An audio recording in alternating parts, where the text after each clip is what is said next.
ఈ సుబ్రహ్మణ్యం గారు ఎన్ని సంవత్సరాలు పెట్టి జెండా పెట్టి ఇప్పటికే ఎన్ని సంవత్సరాలు అవుతుంది జెండా టీడీపీలోకి వచ్చి పార్టీలోకి వచ్చి 83లో అప్పుల్లో వచ్చి నువ్వు ఎన్టీ రామారావు గారిని కలిసి 42 సంవత్సరాలలో 86లో ఎన్టీ రామారావు గారికి రాజీవ్ గాంధీ గారు వచ్చినప్పుడు ఎన్టీ రామారావు గారిని కలిస్తే ఎరా బాబు నువ్వు జెండా ఎందుకు పెట్టిన అడిగారు ఎన్టీ రామారావు అడిగితే నేను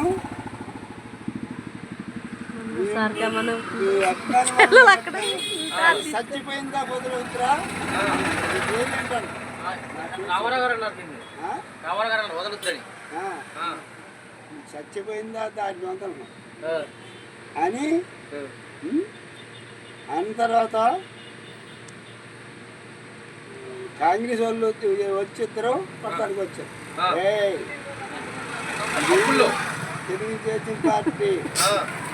ఇది రామారావు ప్రభుత్వం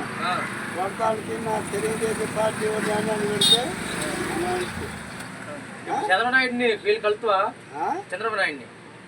కలవలేదు కలిసినవా ఎప్పుడు కలిసింది అక్కడ పోదామంటేనో అప్పుడు వచ్చింది బ్రిడ్జి కట్టుకొస్తున్నావు మరి మన తొమ్మిది ఇద్దరు వచ్చారు కదా తొమ్మలాశ్వరాలు అప్పుడు కలవలేదు నువ్వు తొమ్మలాశ్వరావు కలిసిన తొమ్మలాశ్వరావు కలిసి ఇంతవరకు కూడా పార్టీ ఎడవలేదు నేను తెలుగుదేశం పార్టీ ఇంతవరకు అసలు ఎవరో ఎవరికి తెలియదు కానీ పార్టీ నిలబెట్టింది జెండా పెట్టింది నేను చంద్రబాబు నాయుడిని లొకేషన్ కలవలేదు కలవలేదు అసలు అసలు ఆ ప్రభుత్వం అన్ని ఇప్పుడు పార్టీ నిలబెట్టున్నాను డబ్బులు లేకుంటున్నాను అయ్యాను